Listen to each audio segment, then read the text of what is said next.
appelez? Ouais, c'est ça, Comment vous vous appelez et que faites-vous ici? Alors comment je m'appelle? Moi ici je m'appelle Mohamed, je suis le coordinateur de la distribution de colis alimentaires. Je suis là depuis 2020, là où notre cher président Emmanuel Macron nous a dit nous sommes en guerre. Et moi, enfant des quartiers nord, on s'est fait la guerre contre la misère et la pauvreté. Donc on essaye de répondre à la souffrance sociale précaire et de répondre à l'urgence. Est-ce que vous pensez que on pourra nourrir Marseille si tout le monde se mettait par exemple au bénévolage? Est-ce que c'est une lutte pour pouvoir changer ce système-là et que tout le monde se nourrit? Alors on se nourrit toujours par l'esprit, par le ventre et par le cœur. Et nourrir tout Marseille, ça va être compliqué. Il faut toujours avoir espoir qu'on peut contribuer à faire quelque chose. Et c'est en faisant les petites pierres qu'on peut construire des murs. Maintenant, c'est à nous de pouvoir s'entraider. Et c'est en faisant ça qu'on peut changer le monde. Et on est content et satisfait qu'aujourd'hui, ça se passe très bien. Et ça, depuis 2020, on distribue à peu près à 700 personnes. Juste à l'établissement, comme vous avez travaillé à McDo, est-ce que vous pouvez me dire une différence entre le McDo que vous travaillez avant et ce McDo d'aujourd'hui? Moi, j'ai travaillé 23 ans sous l'enseigne McDonald's. Après, j'étais un élément un peu particulier parce qu'on me surnommait l'hamburger sauvage.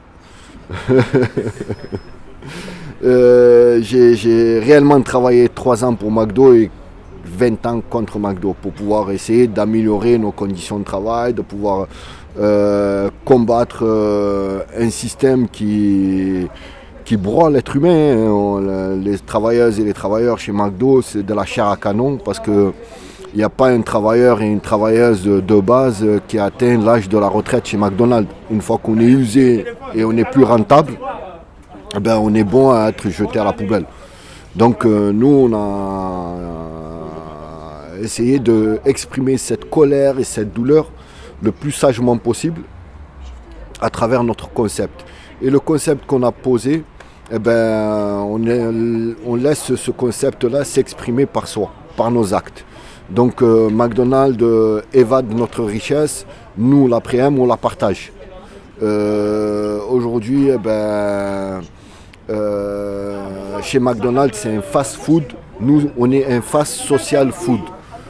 Et pour nous, McDonald's dit venez comme vous êtes, venez chez McDonald's dépenser votre argent comme vous êtes. Nous, on a pris cette phrase, on l'a retournée et on dit comme vous êtes, vous venez. Comme vous êtes, vous venez, on a mis l'être avant le paraître. Parce que McDonald's, leur image, elle vaut plus que nos vies. Et nous, on dit que nos vies, elles vaut mieux et plus qu'une simple image. Déjà, votre combat contre McDo a été reconnu partout dans le monde. Est-ce que vous avez ressenti une certaine émotion Je ressens une certaine satisfaction, je dirais. Une satisfaction parce que je vais essayer d'employer un mot qui a une image peut-être un peu vulgaire, mais qui existe et qui est à nous et chacun et chacune. On m'a longtemps considéré en tant que fou, trou du cul. Et je me suis senti humilié, mal pendant tout le long de ma lutte, de notre lutte, parce que ce n'est pas que la mienne, c'est une lutte de classe, c'est une lutte de territoire. Et les personnes qui ne me comprenaient pas me traitaient de trou du cul. Et avec le temps, j'ai appris à aimer à être un trou du cul, parce que quand j'ai pris conscience que le trou du cul était un organe vital, c'est là où je me suis dit, même un trou du cul dans la vie peut devenir chef. Alors, cette lutte que vous avez vécue, est-ce que vous aviez en fait les mêmes objectifs qu'avant pour aujourd'hui? Le concept, il a été écrit en fin 2018. On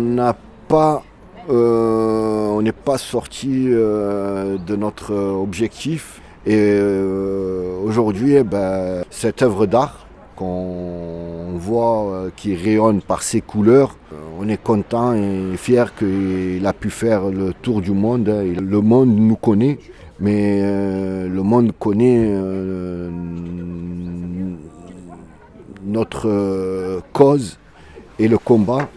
Et cette cause-là et ce combat-là, je souhaiterais juste le partager pour qu'il puisse s'agrandir, parce que notre souhait, c'est de le conserver. Hein. C'est un bien, quand on le conserve, est-ce qu'il est réellement bien?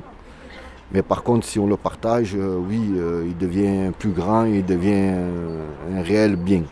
Pour pouvoir donner un sens à notre vie, il va falloir qu'on essaye de sortir de notre cocon, de notre bulle, de se dire, voilà, on n'a qu'une seule vie et comment on aimerait bien la partager, comment on pourrait bien s'imposer dans cette vie. Parce qu'on nous a souvent parlé d'intégration, il va falloir s'intégrer, comment on peut s'intégrer, mais on ne pourra jamais s'intégrer dans le rejet. Mais maintenant, moi je dirais à toute personne qui lutte et à toute jeunesse, comment on pourrait s'imposer par nos actes. Il ne faut pas s'imposer par la violence, il ne faut pas s'imposer par la force, mais il faut s'imposer par la sagesse. Et ça demande de l'expérience. Et je vais essayer même de vous poser une question. Quelle est la différence entre un homme intelligent, avec un grand H bien sûr, et un homme sage? Je pense qu'un homme sage, c'est quelqu'un qui écoute tout le monde et essaye de répondre en écoutant. Enfin, par exemple, si Yannick demain il me donne son opinion, je vais l'écouter.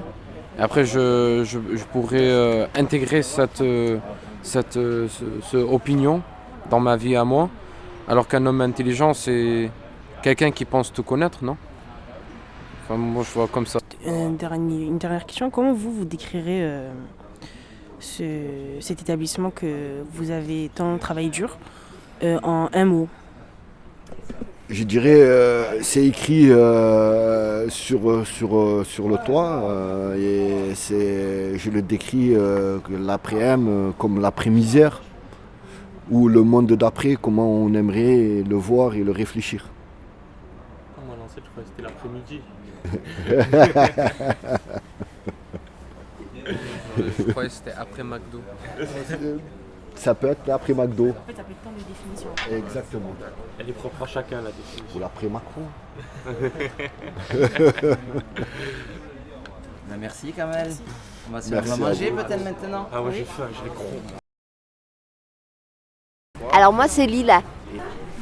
Est-ce que vous aimez faire du bénévolage? Enfin, est-ce que c'était quelque chose que vous avez prévu de faire dans votre vie? On aime faire du bénévolat parce qu'on a envie de se sentir utile et de partager et surtout dans un lieu comme l'après-m qui est riche.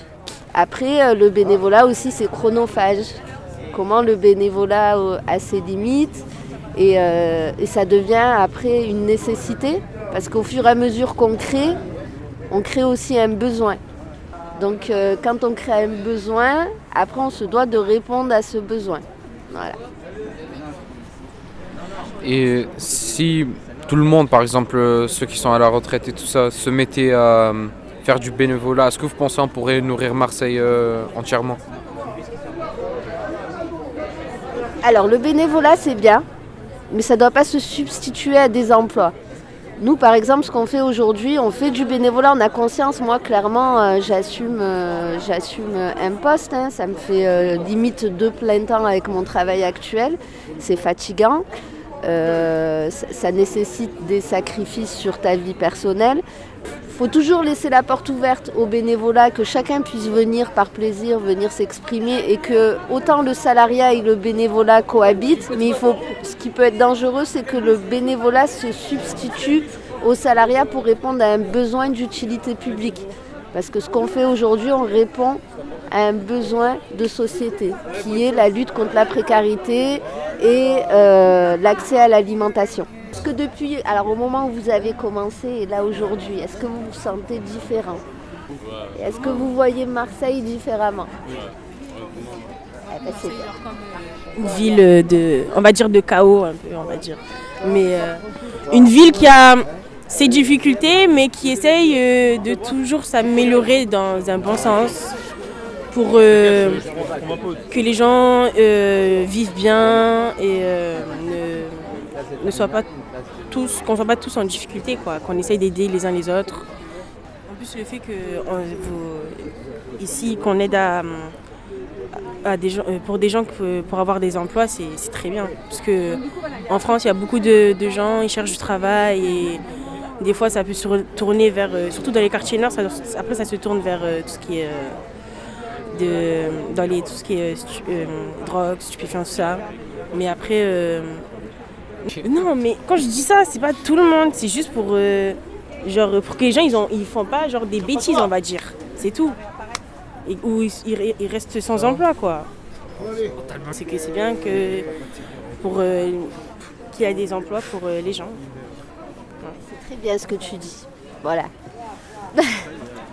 Il faut du travail. Enfin, créer de l'emploi. Et ben en tout cas, merci pour ce moment de partage.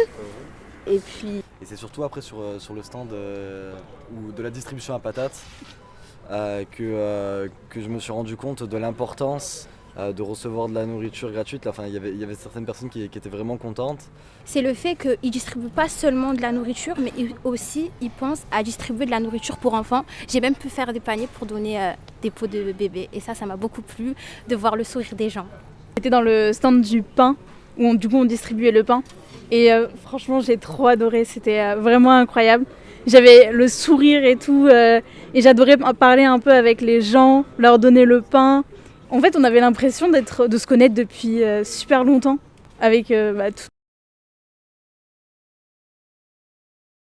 Parce qu'on a pas mal de travailleuses et travailleurs, soit ils sont issus de la rue, soit ils ont des difficultés, ils sont dans des foyers où on a créé un partenariat avec plusieurs bailleurs sociaux et de pouvoir avoir des appartements.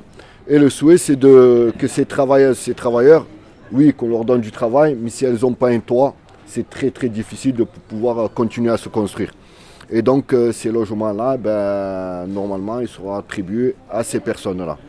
Dire qu'ils puissent avoir un toit et du travail.